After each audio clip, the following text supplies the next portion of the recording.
Hello, and welcome with another exciting video. Today we are going to do something really useful. We are going to practice talking to people in the street and talking to strangers in everyday situations. Now, I know what you might be thinking. Talking to strangers is scary. And yes, I understand that feeling completely.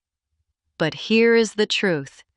In real life, you will need to talk to people you don't know. At the bus stop, on the street, in the market, or even in a shop. So today, I am going to tell you real situations that happened to me. And while I tell you about these moments, I want you to just listen. Listen carefully. Listen to the words I use.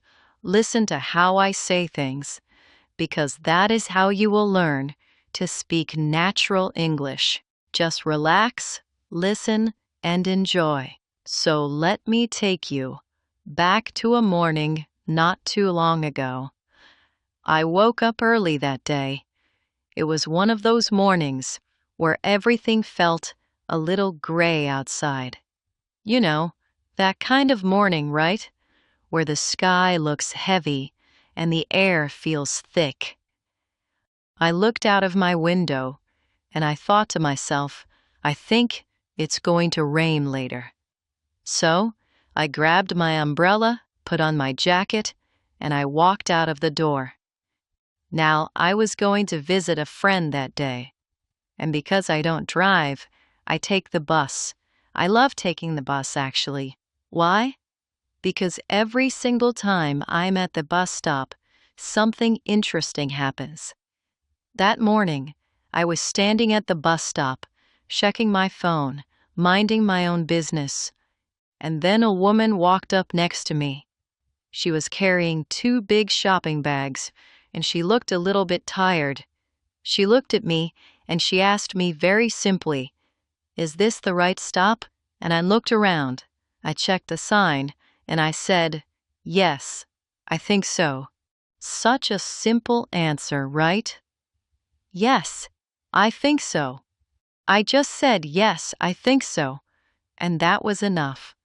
She smiled at me, said thank you, and we both waited together. A few minutes passed, and then she looked up at the sky, the same gray, heavy sky I had seen from my window, and she said, "I think it's going to rain later." And I said, "Yes, I think so." I looked at my umbrella, and I showed it to her.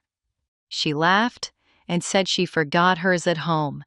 We both laughed together. And just like that, 2 strangers were having a friendly conversation at a bus stop. This is what I want you to understand today. Conversations with strangers don't have to be long or complicated. They start with something small, something simple. The weather, the bus, a question. And then slowly, a little connection happens. Okay. Now let me tell you about another day. This one is actually one of my favorite stories.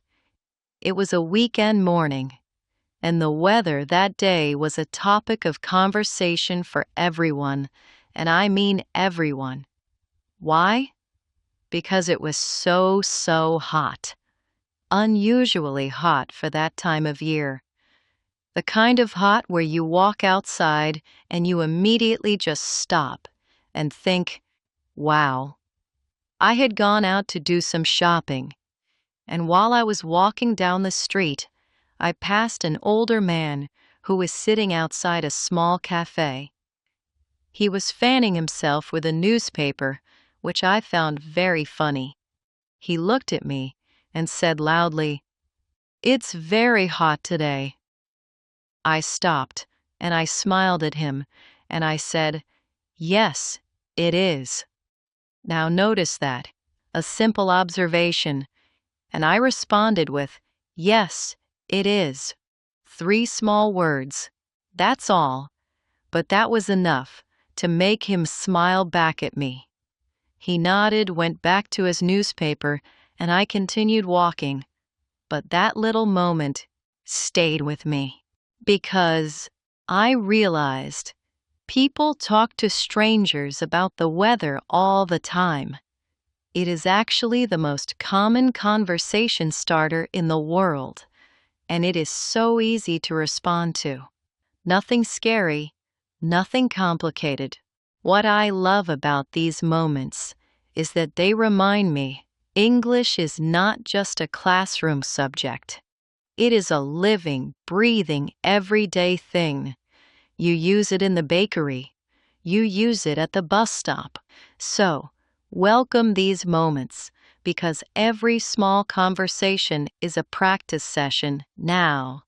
I want to tell you a story about winter because not all my street conversations happen in warm, sunny weather. Some of them happen when it is absolutely freezing outside.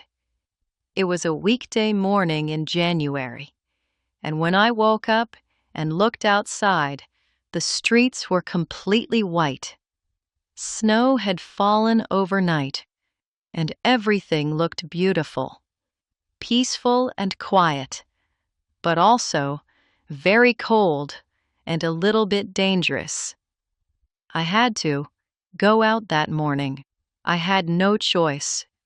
So I put on my warmest coat, my boots, my gloves, and I stepped outside. And the moment I stepped onto the pavement, a neighbor of mine who was walking past stopped and looked at me very seriously and said, "Be careful. There's a lot of ice on the roads." And I said, "Oh yes, thank you." I was already walking slowly, but hearing that reminded me to be even more careful.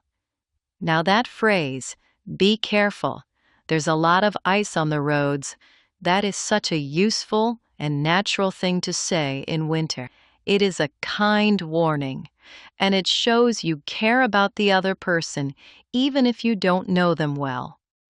I thanked my neighbor, and I carefully made my way to the bus stop. And at the bus stop, there was a group of people already waiting. And one man in the group was talking to the others. I could hear him saying, "I think we are in for some snow this weekend." And one woman responded, "Do you think it will get warmer?" And he said, "I don't know. Maybe by next week."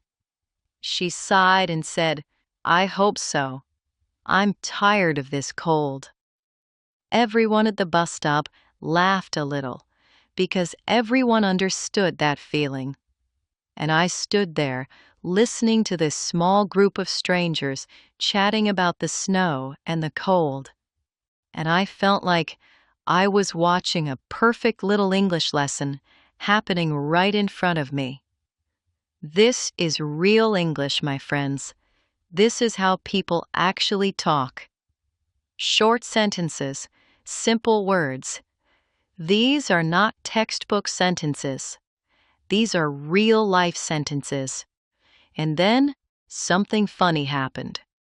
The bus came, and just as it came, a man came running down the street, waving his hand, trying to catch the bus. But the doors closed, and the bus pulled away. And that poor man stopped in the middle of the street, completely out of breath, and said loudly, "Oh no, I missed the bus." Everyone at the stop, who had just gotten on the bus, could see him through the window, and I felt so sorry for him. But also, that phrase, "Oh no, I missed the bus," is something every single person has said at least once in their life. It is such a human, relatable moment, and it is very simple English. So don't underestimate these small, everyday phrases. They are the building blocks of real conversation. All right, now, why did I tell you all of these stories today? I told you because I want you to see something very important. Every single conversation I had with the woman at the bus stop, with the old man outside the cafe, with my neighbor, with the group of people in the snow, with the woman holding the map, every single one of those conversations was short. Every single one used simple, easy words. And every single one happened naturally because I wasn't afraid. The words you heard today are the words real people use every single day. Yes, I think so. Yes, it is. Actually, I'm not sure. I don't know. It's very hot today. I think it's going to rain later. Be careful. There's a lot of ice on the roads. Oh no, I missed the bus. Learn these words. Use them. Say them out loud when you are alone. Practice them in the mirror. And the next time you are standing at a bus stop or walking down the street and someone says something to you, you will be ready. Because you are not just a student learning English. You are someone who is building the confidence to connect with the world around you. And that, my friend, is something truly wonderful. Thank you so much for watching today. I really hope you enjoyed video. If this video was useful for you, please give it a like and subscribe so you don't miss our next lesson. I will see you in the next video. Take care and keep practicing.